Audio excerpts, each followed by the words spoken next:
Educational. Oh my god, dinosaurs. I love dinosaurs. Continuity. 66 million years ago, the continuity of the... Guys, listen.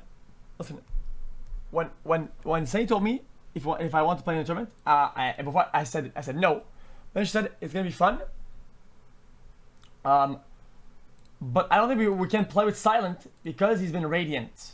And I realized, oh, okay, so it's gonna be like chill because they don't allow any Radiant players. So then we start these games, and now I'm all kind of woo. I'm like, okay, well, you know, I don't know anymore. And now we're getting rolled, and it's like, dude, but take the L, dude. You take the L. You're being a sore loser. Yeah, but at the same time, it's kind of like, I think it's not gonna be high rated. It is. Then we're getting stomped, and then they're teabagging us. And they're being kind of weird about it. So that's like, okay. So where's the part where we're supposed to have fun and show that, hey guys, I'm having fun. Lol. No, man. I'm tilted. Dinosaurs had been going on for around 165 million years already, and it didn't seem this would change anytime soon. The world was warm and pleasant, and most of the land was covered with lush forests and an incredible diversity of trees, flowers, ferns, and trillions of critters. Dinosaurs were ubiquitous and had diversified into hundreds of species of all shapes and sizes. It's not about the teabagging, you asshat. Nobody cares about this. Nobody cares if everybody's having fun. The thing is that people think we're gonna win for fun. They hire a bunch of fucking pro Andes or what the fuck, high rated, and then they teabag because they're way better. So then it's like, okay, yeah, I get it. You're having fun, but yo, I mean, you know. Titanosaurs, large, gentle giants, shared the world with famous beasts like Tyrannosaurus rex or Edmontosaurus. Pectinodon hunted in the undergrowth, while Edmontosaurus wandered coastlines and swamps. An ancient paradise, a world of plenty, full of life. 66 million years ago, maybe on a Tuesday afternoon, life was the same as it had been the day before, or 1,000 years before, or pretty much 1,000,000 years before.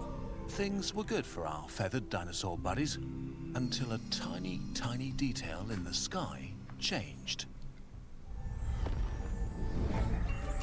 This is wrong? I don't think this is wrong. These are really good. I'm gonna be honest with you. They do their research a lot.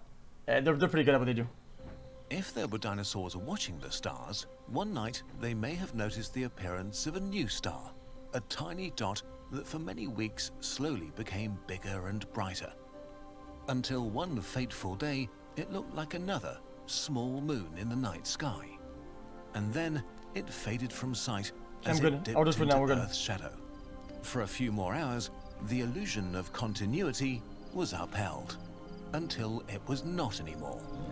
In the morning, the object suddenly appears again, now almost as large as the sun in the sky and growing every moment, heading for the coast near the Yucatan Peninsula. It takes the asteroid only seconds to pass through the thin layer between space and the ground to make contact, as it enters the atmosphere at almost 60 times the speed of sound. Let's stop time. Here, we see the unnamed asteroid about to commit specieside. Larger than Mount Everest, it reaches not the impact that killed a lot, right? high into the atmosphere, higher than passenger planes would fly millions of years later. That's crazy. At this moment, the world was one way. In a fraction of a second, it would be fundamentally different. Let's make the transition. As the asteroid hits the shallow ocean and the bedrock below, the energy of billions of nuclear weapons is released all at once as the asteroid vaporizes. A flash of light illuminates the sky as an eerie bright white sphere grows over the Gulf of Mexico. Bedrock melts into seething hot plasma at tens of thousands of degrees Celsius. Jeez, man. I think it would be that big. Radiation from the explosion travels at the speed of light and immediately burns everything within a radius of about 1,500 kilometers, while the energy from the impact That's not that bad, is it? so hard against Earth's crust that it loses all strength and flows away from the impact site like a liquid, creating a hole 25 kilometers deep and 100 kilometers wide. The ocean is pushed back for hundreds of kilometers. Okay. Like what a kid. What's the circumference of the Earth then? How much is it? In kilometers? Or half of it? Jumps into a puddle. 40,000. As the crust bounces back, melted and flowing crust forms a temporary mountain It's not that bad then. stretching 10 kilometers into the sky. That's pretty big. An incredible amount of material is blasted into the higher atmosphere or even out into space, as much as 60 times the original mass of the asteroid. The violence of the strike is felt everywhere on Earth within minutes. A magnitude 11 earthquake may be the most powerful quake any living thing has ever witnessed in billions of years. It is so insanely strong Wait, is it that in 9? India it might have shaken gigantic lava fields and causes volcanic eruptions that Wait, will last 11? for 30,000 years and cover half of the Indian subcontinent with lava. Even on the side of Earth opposite the impact, the ground Chat, still moves. isn't that like on the Richter scale or whatever, which is exponential? Which means that 11 is like an upwards bar for like an by hour, dude. several meters. Nobody would sleep through this day. The gigantic explosion crashes against the atmosphere with unprecedented violence and causes a shockwave that reaches speeds of more than 1,000 kilometers per hour near the site of impact, similar to the hyperhurricanes on gas giants like Neptune. In Middle America, basically any soil, vegetation, or animal is just shredded into pieces and catapulted thousands of kilometers away. Now, the previously displaced oceans return. As the temporary mountain at the site of impact collapses, a ring of tsunamis as high as 1 kilometer, enough to cover all skyscrapers humans would ever build, heads in all directions. As they crash into the coasts of the continents surrounding the impact, they will drown thousands of kilometers of coastline. 15 hours later, some of the waves that get refracted around South America will still tower as much as 100 meters into the sky. But we still haven't talked about the worst thing yet. A lot of the debris yeeted into space will orbit Earth for thousands of years. Some may hit the Moon or even Mars. But most of it comes right back. When things fall through the atmosphere at such speeds, they get very hot, as in hundreds of degrees hot. And this happens to millions of tons of material everywhere. This rapidly heats up the atmosphere to insane temperatures. We don't know exactly how hot it got or how long this heat shock lasted, but there are two ideas here. Either the air was heated to hundreds of degrees for a few minutes, or to thousands of degrees for around 1 minute. In any case, the air became as hot as the inside of an industrial oven. How bad the global effects of this were is contested, but if enough heat reached the surface, a lot of plants and animals would have died very quickly if they couldn't bury themselves or escape into caves. The heat, together with raining debris, also may have ignited material on forest floors and sparked wildfires as the Earth rotated under the searing hot plume. In a few hours, massive wildfires were probably burning around. Technically, let's say the video stopped here and all these effects stopped right there.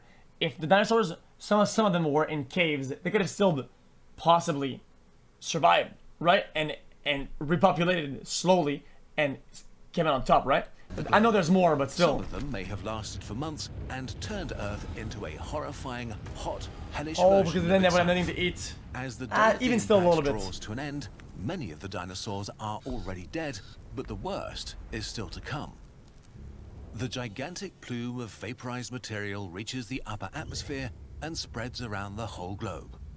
Together with the soot from the burning planet and the aerosols generated at impact, the planet sinks into a deep darkness, with only the remaining raging fires illuminating the scenery. Whatever plants survive the firestorms will now be starved for sunlight as global photosynthesis is temporarily shut down. Within days, temperatures crash as much as 25 degrees Celsius. The oceans were especially hard hit. The lack of sunlight killed over 90% of plankton, which form the basis of the food web of marine life. Ultimately, this would kill off the large marine reptiles and ammonites that used to dominate the seas. Ammonites. The biosphere the survivors now find themselves in is like an alien landscape. Ash, debris, and the burned remains of the formerly lush and blooming life cover the ground. The sky is dark and it's cold, and fresh food is scarce, while fungi thrive. For months and years, the planet will be a hostile and deadly place. The sudden global winter will last for decades, at least 75% of all species on Earth will just vanish from existence. Wait, that's not that. And so, you know, as the day ends, the world I thought it'd is be all of it. suddenly different. The continuity that went on for millions of years is no more. The era of the dinosaurs is over. Just like that. Eventually, Guys, from the ashes of the old 75. world, I thought it'd be all of survivors it. emerged. Birds that are the direct descendants of the dinosaurs, and mammals that would eventually become the dominant animals on the planet. Without the asteroid, who knows what life on Earth would look like today? Without the sudden disruption of dinosaur continuity that completely changed the planet and all life on it, we might have never had the opportunity to become what we are today. It's not clear how long the human era will last. this guy says, hey man, this isn't fact. Okay, scientifics, okay, they use a lot of measures, okay, and research to get as close as possible to what the very truth is, okay? Just because you say, well, you can't prove it, doesn't mean that it's dude, what the fuck is on to, man? So far, modern humans have been around for 0.1% of the time the dinosaurs were.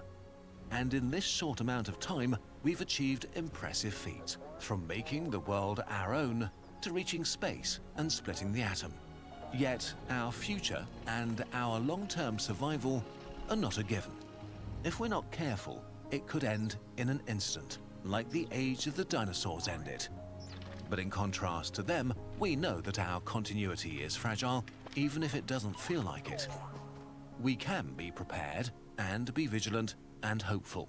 If we're lucky, our journey will go on for a long, long time. What if one shows up? Speaking of journeys, we want to address something in the spirit of transparency. Oh, okay. xQcOW has changed in the last 2 years. We've changed, become man. more than a YouTube channel or animation studio, and now also run a paper shop that sells hundreds of thousands of calendars, posters, and notebooks. That's not a happy accident. Many of us have a background in graphic design. Paper products are our roots, and we actually started out creating posters, books, and print infographics. We love that you can touch them, smell them, nerd It's a about small hashtag ad, but that's details fine, and because they make good printing videos, so I don't techniques. mind. Just like And the we watch the channel, videos, we so. started small and without great ambition. Step by step, we found the right printers and papers, learned about shipping, and expanded our shop. We put a huge amount of research, love, and hours into it because this is the only way we know how to do things. We don't just want to make generic merch, we want to make things that fit our mission of making science exciting and creating beautiful things. Things that persist and are made with high quality and love.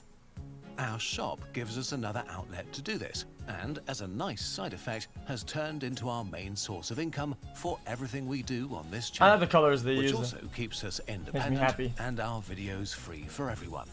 So, we want to build further on that and create more things that last.